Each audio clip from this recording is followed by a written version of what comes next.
Hello everyone. ये जो अपना सीरीज चल रहा था इंग्लिश ग्रामर का, इसका आज लेक्चर नंबर 15 होने वाली है, जिसमें हम लोग रिलेटिव प्रोनाउंस का आगे देखेंगे। इसके पहले हम लोग रिलेटिव प्रोनाउंस हु, हुम, विच, हु, हुम, विच, ये तीन को हम लोग समझ लिए थे। आज हम लोग मेन रूप से समझेंगे किस चीज़ को समझेंगे, डैट और वाट। रिलेटिव प्रोनाउन डैट और वाट समझेंगे। और अगर आप डायरेक्ट इस लेक्चर से जुड़े हो तो आप कोशिश करो पहला लेक्चर से आने के लिए, क्योंकि ये सब का बेसिक पहले हो चुका है। ठीक है, तो सबसे पहले जो हम लोग कल पढ़े थे ना, हु, हुम, विच, जो हम लोग कल पढ़े थे उसका रिवीजन करेंगे। उसके बाद आगे देखेंगे जो हम लोग कल पढ़े थे उस चीज़ को थोड़ा सा एक ओवरव्यू देख लेंगे, ऊपर ऊपर से क्या चीज़ पढ़े थे, ताकि वो रिवीजन हो जाए। ठीक है, इससे होगा ये कि जब हम प्रैक्टिस करेंगे क्वेश्चन तो ऐसा ना लगे कि रिवीजन नहीं किया या फिर भूल गए, उस कॉन्सेप्ट को भूल गए। इससे बचने के लिए थोड़ा पहले जो पढ़े उसको थोड़ी रिवीजन हम लोग कर लेते हैं। तो सबसे पहली चीज़ आप समझिएगा, रिलेटिव प्रोनाउन मतलब होता क्या है। प्रोनाउन क्या होता है? प्रोनाउन आप सबको पता है प्रोनाउन क्या होता है। रिलेटिव मतलब क्या होता है? रिलेटिव मतलब तो रिलेशन, संबंध। तो रिलेटिव प्रोनाउन जो संबंध को बताता है, रिलेशन को बताता है। अब प्रोनाउन क्या कार्य करता है? सब्जेक्ट और ऑब्जेक्ट बनने का कार्य करता है। तो ऐसा वर्ड जो रिलेशन के भी होता है, ठीक है, और वो सब्जेक्ट या ऑब्जेक्टिव बने अगला सेंटेंस में, ठीक है, उसे हम रिलेटिव प्रोनाउन कहते हैं। ठीक, जैसे कि आप हु को समझे थे, हु हम पिछले लेक्चर में हम समझे। तो हु का प्रयोग कहाँ किया जाता था? हु का प्रयोग हम करते थे इंसानों के लिए, लेकिन कब? जब हमको सब्जेक्ट की ज़रूरत हो, ना कि सब्जेक्ट के लिए अगर प्रयोग करें तो उस लिए नहीं। जब मुझे अगला सेंटेंस में सब्जेक्ट की ज़रूरत हो तो हु का प्रयोग कर रहे थे। हुम का प्रयोग कहाँ कर रहे थे? हुम का प्रयोग इंसान के लिए होता है, या फिर वो इंसान कुछ भी हो, बूढ़ा हो, बूढ़ी हो, बच्चा हो, जवान हो, जो भी हो इंसान, ठीक है, सिंगुलर हो, प्लुरल हो, जो भी हो, उससे मुझे कोई मतलब नहीं है। स्त्री हो, पुरुष हो, कोई मतलब नहीं है। सिर्फ इंसान होना चाहिए, एक हो या एक से अधिक हो, उससे कोई मतलब नहीं। तो फिर हम हुम का प्रयोग करेंगे। और हुम का प्रयोग किस रूप में किया जाता है? ऑब्जेक्ट के रूप में। जब लगे कि सेंटेंस में ऑब्जेक्ट की ज़रूरत है, ना कि सब्जेक्ट की, यानी कि जिसके बारे में हम बात कर रहे हैं, जो इसका एंटीसीडेंट है, वो अगला सेंटेंस में उस पर काम किया जा रहा है, उस पर कार्य किया जा रहा है, तो हुप का प्रयोग करेंगे। बट अगर लगे जो इसका एंटीसीडेंट, यानी कि इसका जो पहले जो वर्ड आया, जो इंसान है जिसके बारे में चर्चा की जा रही है, वो अगला काम को करने वाला बन रहा है, अगला सेंटेंस में वो काम कर रहा है, तो फिर हु का प्रयोग करेंगे। और विच का प्रयोग कहाँ होता था? विच का प्रयोग हम वहाँ करते थे जहाँ पे लगे, सॉरी, जहाँ पे एनिमल्स की बात हो। विच का प्रयोग कहाँ करते थे? एनिमल्स और थिंग्स। एनिमल्स और थिंग्स के लिए क्या करते थे? जैसे जानवर और वस्तु के लिए हम विच का प्रयोग करते हैं। और आज समझेंगे डैट का प्रयोग कहाँ करते हैं, वाट का प्रयोग कहाँ करते हैं। आई थिंक मुझे लगता है वाट मैं थोड़ा मोटा ही समझाऊंगा, क्योंकि अब वाट पे क्वेश्चन पूछता भी नहीं है। मैंने पीछे देखे तो वाट पे रिलेटिव प्रोनाउन पूछता नहीं है बस। और इसका पीछे मुझे रीजन ये लगता है, वाट को समझने के लिए थोड़ा कॉम्प्लिकेटेड हो जाता है। उसमें हमको नाउन क्लोज, ऑब्जेक्टिवल क्लोज, सब्जेक्टिवल क्लोज, ये सब पढ़ना होता है, जो कि आप लोग समझ नहीं पाओगे अगर आपका इंग्लिश का बेसिक नहीं है। बेसिक तो पढ़ ली, अगर आपका इंग्लिश में पकड़ नहीं है तो आप इस चीज़ नहीं समझ पाओगे। तो मैं उस चीज़ का ज़्यादा चर्चा नहीं करूँगा, सिर्फ वाट का एक दो सेंटेंस कराऊंगा, वहाँ से अगर समझ में आ गए तो ठीक है, वरना कोई दिक्कत नहीं। मेन रूप से समझेंगे डैट। डैट पे बहुत सारे क्वेश्चन बनते हैं एग्जाम्स में। तो पीछे हम लोग क्या समझे थे? पीछे हम लोग पढ़े थे हु, हुम और विच। हु का प्रयोग पीपल के लिए किया जाता है, हुम का प्रयोग भी पीपल के लिए किया जाता है, बट हु का सब्जेक्ट के रूप में किया जाता है और हुम का ऑब्जेक्ट के रूप में किया जाता है। यानी कि जो एक्शन को करता है और जिस पे एक्शन हुआ होता है वो होता है ऑब्जेक्ट, ठीक है। विच का प्रयोग कहाँ होता है? विच का प्रयोग थिंग्स के लिए किया जाता है और एनिमल्स के लिए किया जाता है। मुझे कोई मतलब नहीं या वो सब्जेक्ट बने या ऑब्जेक्ट बने। हाँ, मैंने एक्सप्लेन किया, इसके पीछे मैंने एक्सप्लेन किया कहाँ पे ये सब्जेक्ट बन रहा है, कहाँ पे ऑब्जेक्ट बन रहा है, वो बात अलग है। बट अगर एग्जाम में आए ना तो उस चीज़ को आपको देखना नहीं है, वो चीज़ नहीं देखना है। यहाँ पे सब्जेक्ट की ज़रूरत है या ऑब्जेक्ट की ज़रूरत है, सीधी सीधी बात देखना। अगर इंसान नहीं है तो विच का प्रयोग हम करेंगे। इंसान नहीं है, कोई एनिमल की बात हो रही है, कोई वस्तु की बात हो रही हो, वस्तु मतलब इंसान के छोड़ के किसी भी चीज़ों की बात करी की जा रही हो, बस कि पूरा सेंटेंस की बात ना हो, किसी एक सिंगल पर्सन सिंगल चीज़ का बात हो। हाँ, यहाँ पे ये चीज़ देख सकते हो, एनिमल ज़्यादा हो सकते हैं, वस्तुएं ज़्यादा हो सकते हैं, पर उस चीज़ों की बात हो रही है, एक वर्ड की बात हो रही है, ना कि पूरा सेंटेंस की बात हो रही है। पूरा सेंटेंस की बात करने के लिए भी बीच का प्रयोग करते हैं, बट उस चीज़ का मैंने एक्सप्लेन नहीं किया। रीजन रीजन हुई है जितना एग्जाम में उतना ही पढ़ना, उससे थोड़ा बहुत ज़्यादा लेवल पढ़ना, उससे ज़्यादा नहीं। ठीक है, तो सीधा सीधे अगर एग्जाम के अकॉर्डिंग आप यहाँ देखना चाहोगे तो हु और हुम, अगर पीपल रहे उसका एंटीसीडेंट, यानी कि जहाँ पे हु और हु का प्रयोग हुआ है, हु और हुम का, उसका जस्ट पहले कोई इंसान है तो हु और हुम का प्रयोग करेंगे। ठीक है, बट उसका जस्ट पहले कोई वस्तु हो, कोई एनिमल या एनीथिंग, कोई भी चीज़ हो, तो फिर हम बीच का प्रयोग करेंगे। सीधे सीधी बात, कोई रट्टा नहीं, सॉरी कोई कॉन्सेप्ट नहीं, ज़्यादा ध्यान नहीं देना, बस ये चीज़ आप रट लो यहाँ पे। जैसे कि आप ये 4 सेंटेंस हम किए थे पिछले लेक्चर में, आप इस चीज़ का पूरा एक्सपीरियंस समझ लिए थे। और यहाँ पे आप समझो, द कार हु हुम which is park outside is mine. पहली बात, कार क्या है? कार कोई वस्तु है, तो हु और हुम का प्रयोग नहीं होगा, विच का प्रयोग होगा। सीधी बात इतना करना है, निकल जाना है। आई नो, अगर मैं एक लड़की को जानता हूँ, हु हुम बीच, बीच का प्रयोग कहाँ किया जाता है? किसी वस्तु के लिए, बट गर्ल क्या है? गर्ल इंसान है, तो बीच का प्रयोग तो होगा नहीं। स्पीक्स फॉर लैंग्वेज, जो 4 लैंग्वेज बोलती है, यानी कि स्पीक्स फॉर लैंग्वेज, लैंग्वेज बोलने वाली लड़की लैंग्वेज बोल रही है, बोल कौन रही है? लैंग्वेज बोलती है या फिर लड़की बोलती है? बोलने वाली लड़की, तो ये जो गर्ल है ना, ये अगला सेंटेंस में सब्जेक्ट बनने का कार्य करेगा, तो यहाँ पे हु आएगा, हुम नहीं आएगा। I met a doctor who whom बीच, बीच का प्रयोग कहाँ करते हैं? बीच का प्रयोग वहाँ करते हैं जब हम बात कर रहे हैं किसकी, एनिमल्स की बात हो रही है या किसी चीज़ की बात हो रही हो, यानी कि इंसान की बात नहीं हो रही हो, तो हम बीच का प्रयोग करते हैं। यहाँ पे बीच तो आएगा नहीं, पहली बात। दूसरी बात, वर्क एट क्लिनिक, क्लिनिक काम करता है या फिर डॉक्टर काम कर रहा है? डॉक्टर काम कर रहा है, हु आएगा, हुम नहीं आएगा। A man, the man who या हुम विच यू सा इज माई बॉस। पहली बात, बीच का प्रयोग नहीं होगा। क्यों नहीं होगा? क्योंकि बीच का प्रयोग इंसान के लिए नहीं किया जाता है। यहाँ पे मैन मतलब डायरेक्ट बता रहा है कोई इंसान, कोई आदमी, विच का तो प्रयोग होगा नहीं।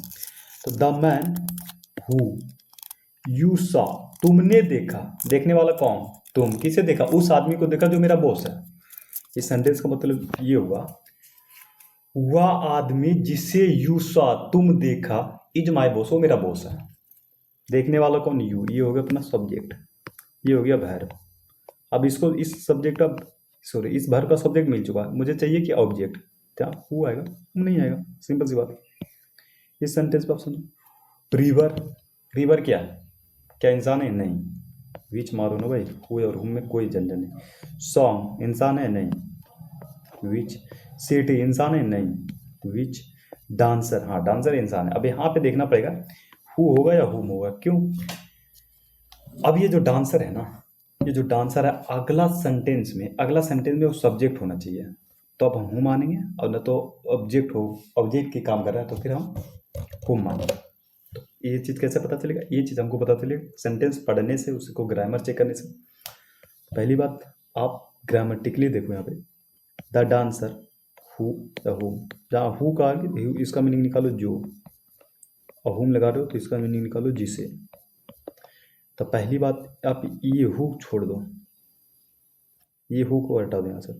द डांसर हु, यानी कि डांसर जो perform last was the best, dancer जो परफॉर्म किया लास्ट में वो सबसे अच्छा था। हाँ ये सही लग रहा है, ठीक है। अब 1 सेकंड के लिए आप इसे हटा दो, हु को आप यहाँ से हटा दो, यहाँ पे हुम समझो। द डांसर हुम, द डांसर जिससे परफॉर्म किया, क्या डांसर को परफॉर्म करेगा या डांसर खुद परफॉर्म करेगा? एक चीज समझो, डांसर नाचेगा या डांसर को नाचेगा? क्या होगा इसमें? डांसर ही नाचेगा ना। तो इसका सीधा सीधा पहले मीनिंग निकालो, द डांसर हुम perform last by the best, dancer जिसे परफॉर्म किया गया? नहीं, डांसर जो परफॉर्म किया। तो फिर यहां से इतना समझ में आ गया, यहां से तो इतना समझ में आ गया कि हु आएगा, ठीक है। मीनिंग से समझ गए हु आएगा, बट ग्रामर से आप समझो। डांसर है, the dancer was the best, ये बात कर रही है डांसर सबसे बेस्ट है। कौन सी डांसर सबसे बेस्ट है? जिसने परफॉर्म्ड किया। परफॉर्म, एक बार तो ये हो गया, एक बार भी ये हो गया। अब जितनी भर उतनी सब्जेक्ट चाहिए। हर भर की सब्जेक्ट होगा नंबर ऑफ भर बराबर नंबर ऑफ सब्जेक्ट। जितने वर्ब है उसका उतना सब्जेक्ट होना चाहिए। कोई ऐसा वर्ब नहीं होगा जिसका सब्जेक्ट ना हो। हाँ, उसका ऑब्जेक्ट नहीं हो सकता, इससे कोई दो राय नहीं। उसका ऑब्जेक्ट हो भी सकता है, नहीं भी हो सकता, वो चीज़ अलग है। बट सब्जेक्ट तो सबके होती है ना, सब्जेक्ट सारे वर्ब की होती है। तो डांसर वाज द बेस्ट, इसका तो सब्जेक्ट मिल गया। अब एक चीज़ सोचो, आपको लगेगा मुझे कैसे पता चलेगा ये वाज वर्ब का डांसर है या फिर परफॉर्म का डांसर है। सॉरी, वाज वर्ब का सब्जेक्ट है डांसर या फिर परफॉर्म वर्ब का सब्जेक्ट है डांसर है। ये चीज़ मुझे कैसे पता चलेगा? ये चीज़ आपको पता चलेगा बार बार कंटिन्यू पढ़ने से, आपको रीडिंग करने से। ठीक है, जैसे कि मैं इस सेंटेंस का हिंदी लिखूँ।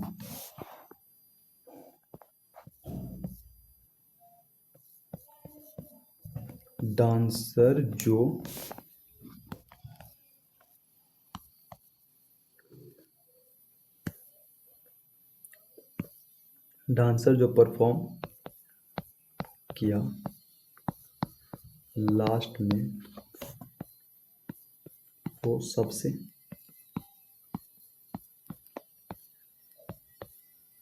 अच्छा था। सॉरी, वो सबसे अच्छा था। आप यहाँ पे एक चीज़ समझो,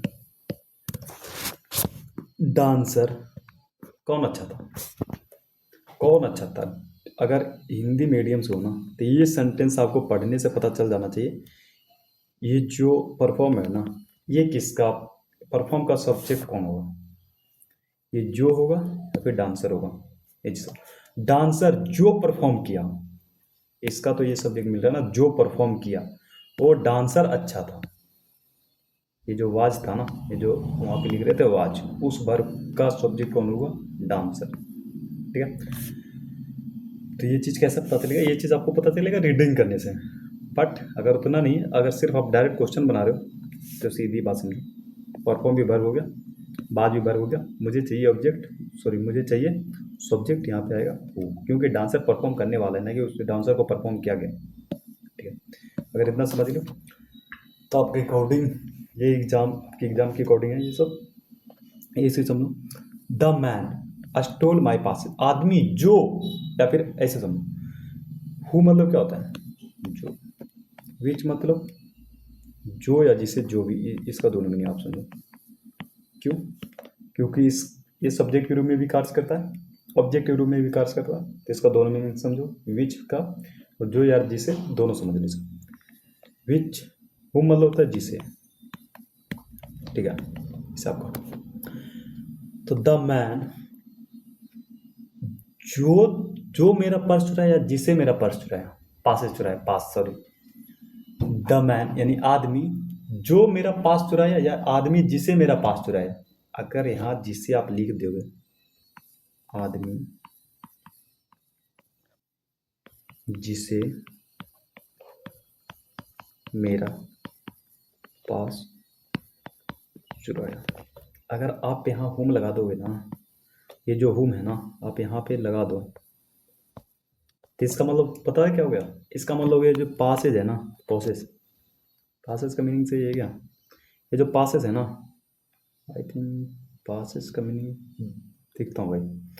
ये जो पासेस है ना, इसने चुराया इस इंसान को। आपके पास जो टिकट है ना प्रोसेस, उसने चुराया उस इंसान को। उस इंसान उस पास को नहीं चुराया, बट पासेस आपको उस इंसान को चुराया। इसका मतलब ये होगा, आप इसका हिंदी करके देख लो ना, आदमी जिसे मेरा पास चुराया है। आदमी जिसे मेरा मेरा पास ने किसी आदमी को चुराया, क्या ऐसा हो सकता है? क्या ऐसा हो सकता है कोई भी टिकट हो जो किसी इंसान को चोरी कर ले?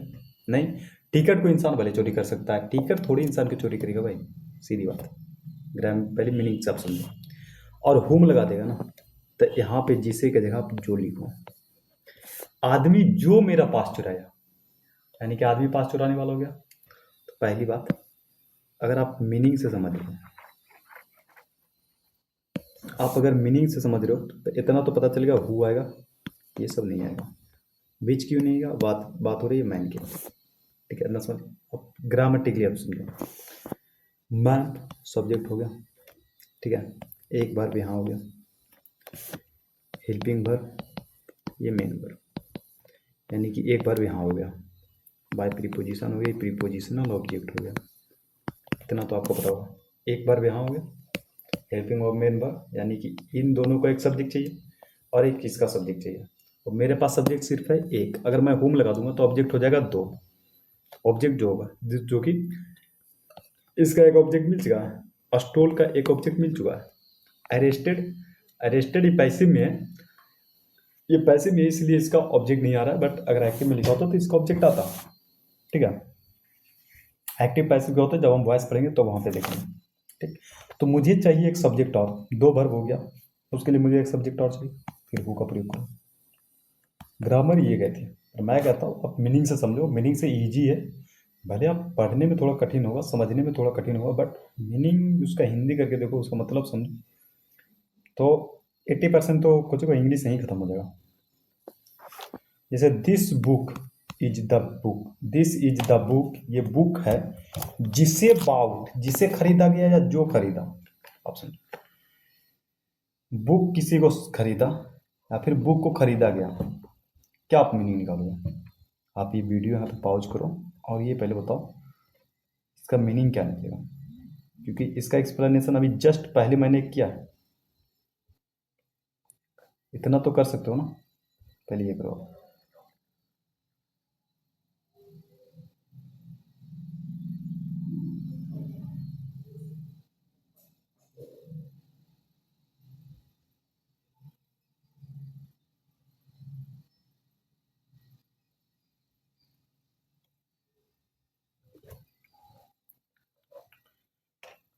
क्या निकालो इसका, बुक किसी को चोरी कर रहा है या बुक को चोरी किया जा रहा है, सॉरी चोरी नहीं, बुक की जो किताब है वो किसी को खरीदा या बुक को खरीदा जा रहा है किसी के द्वारा, बुक को खरीदा जा, this is the book, this is the book, ये बुक है जिससे, जिसे I bought from the exhibition, exhibition मतलब पता है क्या होता है, एक्स हैबिटेशन उसे कहते हैं जो कि दिखाने के लिए लगा होता है, एक लॉबी टाइप होता है, वहाँ पे बहुत सारा बुक लगा होता है दिखाने के लिए, जैसे प्रदर्शनी इसका शायद हिंदी होता है, ठीक है, उसको कहते हैं एक्स हैबिटेशन।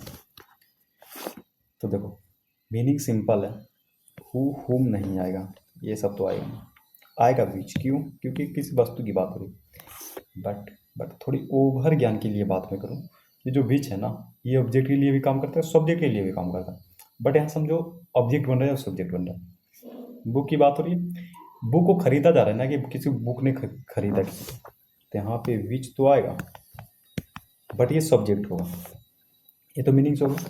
और अगर अगर ग्रामेटिकली समझो तो ईच का सब्जेक्ट हो गया दिस, इसका ऑब्जेक्ट हो गया ये, बाउट, बाउट का सब्जेक्ट आई हो गया, फ्रॉम प्रीपोजिशन, प्रीपोजिशनल ऑब्जेक्ट हो गया, ठीक है। हाँ यहाँ पे आपको लगेगा कि ऑब्जेक्ट, किसी भी वर्ब का ऑब्जेक्ट आएगा नहीं आएगा ये कैसे डिसाइड होगा, तो ये आपको वर्ब थोड़ी पढ़ना पड़ेगा, ट्रांजिटिव इंट्रांजिटिव, जो कि थोड़ा लेंदी हो जाएगा आपको समझना, तो मैं उस चीज़ को चर्चा यहाँ पे नहीं करूँगा, बट आप यहाँ पे समझो, वाउट, आई बाउट, मैंने खरीदा क्या, व्हाट, ऑब्जेक्ट की जरूरत है यहाँ पे, मैंने खरीदा क्या, खरीदा बुक, तो दिस इज द बुक, ये बुक है जिससे खरीदा गया, I bought from the exhibition yesterday, कल खरीदा गया एक्स हैबिटेशन से, ठीक। इस सेंटेंस से समझो, द गर्ल यू मेड, लड़की जिससे तुम मिला या जो तुमसे मिले, या जो तुम मिला, लड़की जो तुम मिला या फिर जिससे तुम मिला, जिससे तुम मिला, तुम आएगा, बीच तो आएगा नहीं, तू नहीं आएगा, क्यों नहीं आएगा, द गर्ल यू मेट, लड़की जिससे तुम मिला, ये मेट का सब्जेक्ट मिल चुका है, इसका चाहिए ऑब्जेक्ट, तुम आएगा, वो नहीं आएगा, एट प्रीपोजिशन हो गया, प्रीपोजिशनल ऑब्जेक्ट हो गया, ये जो हो गया लिंकिंग वर्ब, ये हो गया सब्जेक्ट कॉम्प्लीमेंट, ठीक है। The horse won the race, race किसी को चीज को जीता या रेस को जीता गया, नहीं रेस को जीता गया, किसने जीता, हॉर्स, पहली बात हॉर्स है, इंसान नहीं है, विच आएगा, हुम तो आएगा नहीं, ये नहीं आएगा, ठीक है। अब यहाँ पे समझो बीच किस रूप में काम कर रहा है, सब्जेक्ट के रूप में काम कर रहा है या ऑब्जेक्ट के रूप में काम कर रहा है। बॉन वर्ब हो गया, ये ऑब्जेक्ट हो गया बॉन वर्ब का, इसका मुझे चाहिए सब्जेक्ट। ये यहाँ तो देखो बीच ही आएगा, सब्जेक्ट की जरूरत तो ऑब्जेक्ट की उससे कोई मतलब नहीं आएगा, तो बीच, हॉर्स इंसान नहीं है तो बीच आएगा। बट बीच काम क्या कर रहा है यहाँ पे, बीच काम कर रहा है यहाँ पे सब्जेक्ट बनने में, ठीक है। The doctor treated my grandfather, तो डॉक्टर ट्रीटेड, ट्रीटेड वर्ब हो गया, इसका ऑब्जेक्ट मिल चुका है, इसका चाहिए मुझे सब्जेक्ट, हुआ आएगा, ये सब नहीं आएगा, ठीक है। अब आज का लेसन मेन रूप से आज का जो कॉन्सेप्ट है वो शुरू होती है अब, ठीक है। अब आप समझो, डैट जो अपना है ना, डैट 4 काम करती है जनरली, कितने काम करती है, 4, ठीक है। कौन कौन से काम करती है आप समझो। डैट डैट अपनी 4 काम करती है। पहला काम क्या करता है, डेमोस्ट्रेटिव प्रोनाउन बनती है। और डेमोस्ट्रेटिव प्रोनाउन क्या होता है, डेमोस्ट्रेटिव प्रोनाउन क्या होता है ये सबको पता होना चाहिए। पहला क्या बनता है, डेमोस्ट्रेटिव प्रोनाउन। दूसरा बनता है डेमोस्ट्रेटिव एडजेक्टिव, ठीक है। तीसरा बनता है कंजक्शन। चौथा बनता है रिलेटिव प्रोनाउन। तो अब पहली बात ये बताओ, पहला चीज़ आप सब लोग ये बताओ, डेमोस्ट्रेटिव प्रोनाउन होता क्या है और डेमोस्ट्रेटिव एडजेक्टिव क्या होता है। मैंने बेसिक में चर्चा किया इसका, इसीलिए पहले बेसिक हम लोग पढ़े कि आगे चल के ऐसा ना हो कि जैसे यहाँ पे डेमोस्ट्रेटिव एडजेक्टिव का ना चर्चा हुआ होता, कंजक्शन की बात ना हुई, तो आप लोग के क्या मन में होता है कंजक्शन क्या होता है, रिलेटिव प्रोनाउन क्या होता है। इसलिए मैंने पहले ही चर्चा कर दिया कंजक्शन क्या होता है, डेमोस्ट्रेटिव एडजेक्टिव क्या होता है, डेमोस्ट्रेटिव प्रोनाउन क्या होता है, सारी चीज़ बता दी। तो पहली बात अब तो प्रोनाउन सब्जेक्ट ऑब्जेक्ट बनने का काम करता है, तो जहाँ डैट सब्जेक्ट बन रहा या ऑब्जेक्ट बन रहा हो, ठीक है, सिर्फ सब्जेक्ट और ऑब्जेक्ट बन रहा हो, तो वहाँ हो गया डेमोस्ट्रेटिव प्रोनाउन, सिर्फ सब्जेक्ट और ऑब्जेक्ट, सब्जेक्ट या फिर तो वहाँ पे क्या हो गया, वहाँ पे हो गया डेमोस्ट्रेटिव प्रोनाउन। बट जहाँ पे किसी नाउन की विशेषता बतला रहा हो, जहाँ पे किसी नाउन की विशेषता बतला रहा हो, यानी कोई कोई नाउन है उसके ओर संकेत कर रहा हो कि दिस कार इज माइन, ये कार मेरा है, ठीक है। तो उसके बाद जब नाउन आया और दिस डैट दिस दोज के बाद जब नाउन आ रहा हो, तो दिस डैट दिस दोज की बात नहीं करेंगे आप, यहाँ से डैट की चर्चा करेंगे। जब डैट के बाद कोई नाउन आ रहा है तो क्या होगा वहाँ पे, तो वहाँ पे होगा डेमोस्ट्रेटिव एडजेक्टिव, यानी कि डैट प्लस में नाउन, ठीक है, तब होगा डेमोस्ट्रेटिव। बट कंजक्शन मैंने क्या बताया, कंजक्शन क्या बताया था, जक्शन मतलब तो जोड़ना, जक्शन क्या कार्य करता है, जोड़ने का काम करता है। तो कंजक्शन कार्य करता है जोड़ने का, या तो 2 वर्ड हो या 2 सेंटेंस हो, ये सब की बात कर दी। तो जब हमारा कंजक्शन काम करेगा ना, अब यहाँ से ये चीज़ आप समझो, मेन चीज़ समझने की ही है आपका, जब कंजक्शन काम करेगा ना डैट, तो इसका मीनिंग निकलेगा की, और ये जोड़ने का काम करेगा। जब डैट कंजक्शन बनेगा तो इसका मीनिंग निकलेगा की, यानी कि हिंदी मीनिंग इसका निकलेगा की। जैसे बोलता ना, मैंने कहा कि वह बाजार जा रहा था, अरे मैंने तुम्हें कहा कि वह बाजार जा रहा था, तो ये जो बीच में की आ रहा है ना, वो हुआ हमारा डैट जो कंजक्शन बन रहा है, समझ रहे हो। शुरू फिर से समझो बात, मैं फिर से समझता हूँ। डेमोस्ट्रेटिव प्रोनाउन तब कहते हैं जब डैट सिर्फ सब्जेक्ट बने या ऑब्जेक्ट बने, ठीक है, और उसका मीनिंग निकला हुआ, यहाँ पे उसका मीनिंग क्या निकलेगा, हुआ। जैसे हुआ मेरा कार है, डैट कार इज माइन, ठीक है, यहाँ पे भी मीनिंग हुआ निकलेगा, बट यहाँ पे ये होगा कि उसके बाद नाउन आया होगा, डैट कार इज माइन, यहाँ पे आएगा, सॉरी यहाँ पे आएगा डैट इज माई कार, यहाँ पे आएगा that car is mine, sorry mine. अब माई और माइन के तो आप सारा चीज़ हो चुका है, उस पर मैं चर्चा नहीं करूँगा, आप यहाँ पे जो मैं बता रहा हूँ वो चीज़ आप समझो, सिर्फ समझो। ये जो डैट है ना, ये जो डैट है, ये यहाँ पे क्या कर रहा है, सिर्फ सब्जेक्ट बनने का कार्य कर रहा है, और इसका सिंपल मीनिंग निकल रहा है हुआ, इसका और कुछ मीनिंग नहीं निकल रहा, मीनिंग तो इसका भी हुआ निकल रहा है, मीनिंग इसका भी बाहर निकल रहा है, प्रोनाउंसिएशन मतलब दोनों जगह डैट ही बोल रहे हैं, चारों जगह डैट ही बोलेंगे। Demonstrative adjective, demonstrative pronoun, conjunction, relative pronoun, सारे जगह हम डैट ही इसको बोलेंगे। ऐसा नहीं है कि कहाँ पर डॉट बोलेंगे, कहाँ पर डेट बोलेंगे, कहाँ पर डॉट बोलेंगे, ये सब नहीं, हमेशा तो डैट ही बोलेंगे। मीनिंग भी सेम है, THAT, डैट। पर मुझे कैसे पता चलेगा कहाँ पे कंजक्शन है, कहाँ पे रिलेटिव प्रोनाउन है, कहाँ पे डेमोस्ट्रेटिव प्रोनाउन है, कहाँ पे डेमोस्ट्रेटिव एडजेक्टिव है, ये चीज़ मुझे कैसे पता चलेगा? ये चीज़ मुझे पता चलेगा सेंटेंस, कहाँ पे क्या चीज़ कर रहा हूँ, उस चीज़ को मैं मीनिंग निकालूंगा। देखो, इस हर चीज़ का ग्रामेटिकली भी मैं बताऊंगा, पर मैं कोशिश करता हूँ कॉन्सेप्चुअली, कॉन्सेप्चुअली मैं समझाऊंगा, उसके मीनिंग समझाऊंगा। मैं बताया ना कि इंग्लिश लैंग्वेज है, इंग्लिश एक लैंग्वेज है, ठीक है, जो कि हूबहू ही हिंदी का इंग्लिश किया गया है। तो क्यों ना अगर मैं हिंदी का सहारा लेके मैं चलूँ, क्योंकि हम लोग हिंदी मीडियम के स्टूडेंट हैं, हिंदी के अगर सहारा लेके चलेंगे तो काफ़ी हद तक आसान हो जाएगा। तो आप डैट के बारे में समझो। जब डैट डैट जब प्रोनाउन बनता है, सिर्फ सब्जेक्ट या ऑब्जेक्ट बनता है और उसका मीनिंग होता है हुआ, इससे ज़्यादा वो कुछ नहीं करता। डैट जब एडजेक्टिव बनता है, डेमोस्ट्रेटिव एडजेक्टिव जब बनता है, तो इसका मीनिंग भी निकलता हुआ है, ठीक है। बट डैट के बाद कोई नाउन आया हो, जैसे डैट कार, डैट जो है कार की विशेषता बता रहा है, ये जो डैट है ये कार की विशेषता बता रहा है ना, ठीक है। अगर ये चीज़ नहीं समझ में आ रहा हो तो इसका मतलब है कि आप पहले लेक्चर नहीं देखो, फिर आपका बेसिक मजबूत नहीं है तो आप पहले से देख के आइए, ठीक है। तो यहाँ पे भी हुआ आएगा, बट इसके बाद नाउन आएगा, तो ये डेमोस्ट्रेटिव डेमोस्ट्रेटिव एडजेक्टिव होगा, यहाँ पे डेमोस्ट्रेटिव प्रोनाउन होगा, यहाँ पे डेमोस्ट्रेटिव एडजेक्टिव होगा। बट डैट जब कंजक्शन बनेगा ना, डैट जब कंजक्शन बनेगा, कंजक्शन क्या होता है मैंने कंजक्शन में बता दिया था जब बेसिक पढ़ा था, वो जोड़ने का कार्य करता है। पहली बात, वो तो दो सेंटेंस को जोड़ेगी, और इसका मीनिंग निकलेगा की, इसका मीनिंग क्या निकलेगा की, ठीक है। बट मेन चीज यहाँ पे ऑप्शन, डैट जब रिलेटिव प्रोनाउन बनेगा, डैट जब रिलेटिव प्रोनाउन बनेगा तो इसका मीनिंग निकलेगा जो, जिन्होंने, जिसने, वही होगा, जो, जिन्होंने, जिसने, जो भी हो। और रिलेटिव प्रोनाउन होगा तो इसका निकलेगा रिलेशन, इसका हिंदी क्या होगा, जो, जिसे, जिसने, मतलब यही सब इसका मीनिंग निकलेगा, और इसका रिलेशन बताएगा। और ये दो काम करेगा, पहला तो रिलेशन की बात काम करेगा, जोड़ेगा, और दूसरा कंजक्शन की काम करेगा, रिलेशन की काम। और रिलेशन की काम रिलेटिव प्रोनाउन होने के नाते ये सब्जेक्ट या ऑब्जेक्ट बनेगा, और उसके बाद कंजक्शन के कार्य करेगा। तो मोटा मोटी हम ये समझें, जब डैट रिलेटिव प्रोनाउन बनेगा ना, जहाँ पर डैट रिलेटिव प्रोनाउन बनेगा वहाँ पे या तो ये सब्जेक्ट बन रहा होगा या फिर ऑब्जेक्ट बन रहा होगा, और जोड़ रहा होगा ये, क्योंकि ये कंजक्शन है ना तो जोड़ता भी है। और इसका मीनिंग यहाँ पे निकलेगा जो, जिन्होंने, जिसने, ठीक है। इतना समझ गए?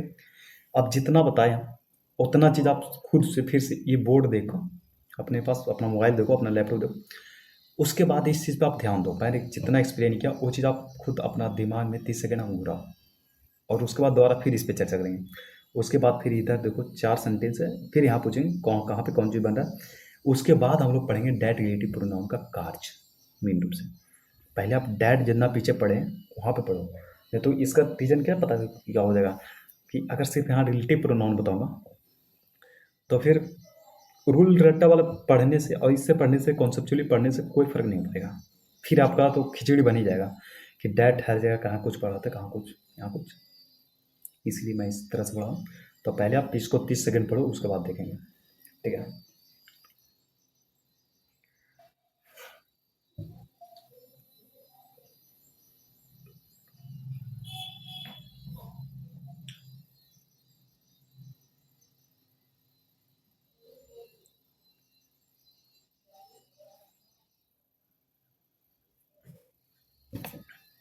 चलो फिर से समझो सारी चीज़, डैट का फंडा फिर से समझो।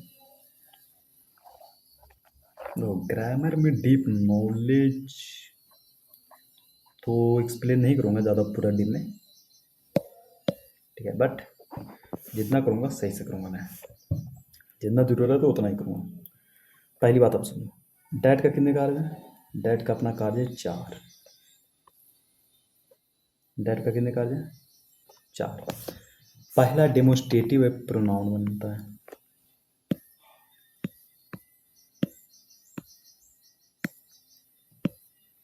पहला क्या बनता है, डेमोस्ट्रेटिव प्रोनाउन बनता है। दूसरा बनता है डेमोस्ट्रेटिव एडजेक्टिव, डेमोस्ट्रेटिव एडजेक्टिव। तीसरा बनता है कंजंक्शन। चौथा बनता है रिलेटिव प्रोनाउन। ठीक है, अब यहाँ पे समझो डेमोस्ट्रेटिव प्रोनाउन क्या होता है। डेमोस्ट्रेटिव प्रोनाउन जब वहाँ बनता है तो इसका मीनिंग होता है हुआ, इसका हिंदी हुआ होता है। डेमोस्ट्रेटिव एडजेक्टिव जब बनता है तो इसका मीनिंग भी होता है हुआ।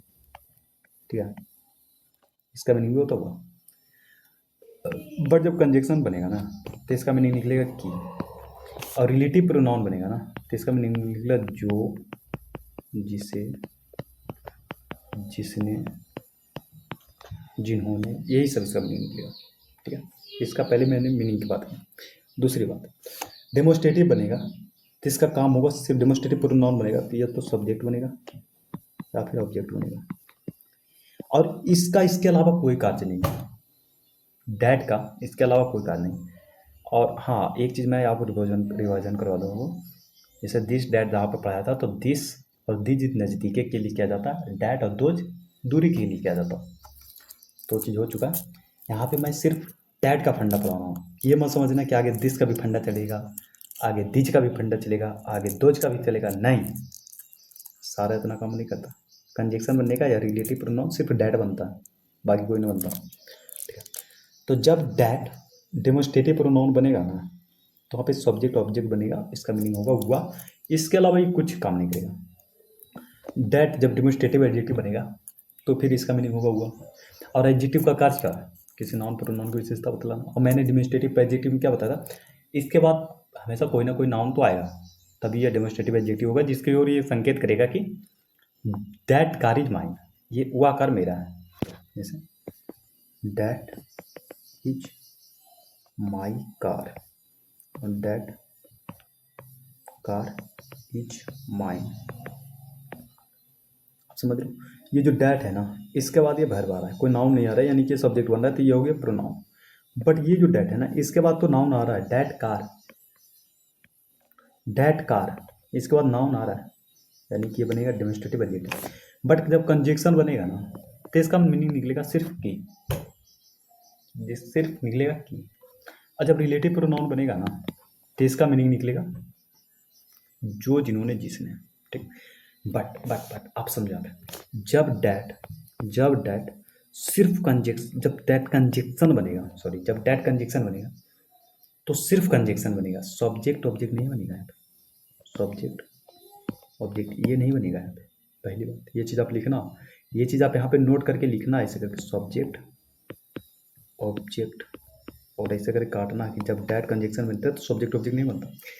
बट डैट जब रिलेटिव प्रोनाउन बनेगा ना तो ये सब्जेक्ट और ऑब्जेक्ट ये दो में से कोई बनेगा, प्लस में कंजक्शन में की भी कार्य करेगा, प्लस में किसका कार्य करेगा,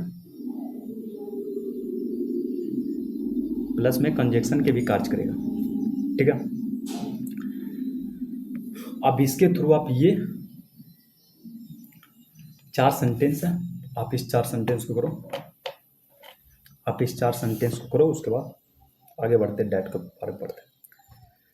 that is my car, that के बाद क्या है, वर्ब है। ठीक है, किसी को नहीं जोड़ा, कंजक्शन नहीं, तो यहाँ पे डैट क्या बन गया, यहाँ पे अपना डैट बन गया डेमोस्ट्रेटिव प्रोनाउन। ठीक है, क्यों सब्जेक्ट बना है, बी सोल्ड डैट का, ये जो डैट के बाद नाउन आ रहा है यहाँ पे डेमोस्ट्रेटिव एडजेक्टिव हो गया। आई सो द सेम बॉय, मैंने देखा, सेम लड़का, वही लड़का, डैट जो, आई स्टोल योर वॉलेट। बट आप यहाँ पे समझोगे कि ये बॉय है ना, ये जो बॉय है, बॉय के लिए तो हु आता है ना भैया, यहाँ पे डैट क्यों आया, तो ही सी का फंडा हम पढ़ेंगे रिलेटिव में। ठीक है, यहाँ पे समझो, ही सेड, उसने कहा कि उसने कहा कि he was going to market, वो मार्केट जा रहा था, उसने कहा कि वो मार्केट जा रहा था। ठीक है, तो यहाँ पे इसका मीनिंग निकला कि, यानी कि ये हो गया कंजक्शन। तो हम लोग अभी सिर्फ ये 3 सेंटेंस आप देख लिए, तो ये जो सेंटेंस है ना यही पढ़ेंगे। बट आज कुछ काम आ गया अचानक, तो मैं सिर्फ इतना समझ लो, आगे हम लोग डायरेक्ट डैट और वाट का पढ़ेंगे, उसके इसका बेसिक कुछ नहीं पढ़ेंगे। ठीक, thank you so much watching this video. ठीक है, थैंक यू सो मच।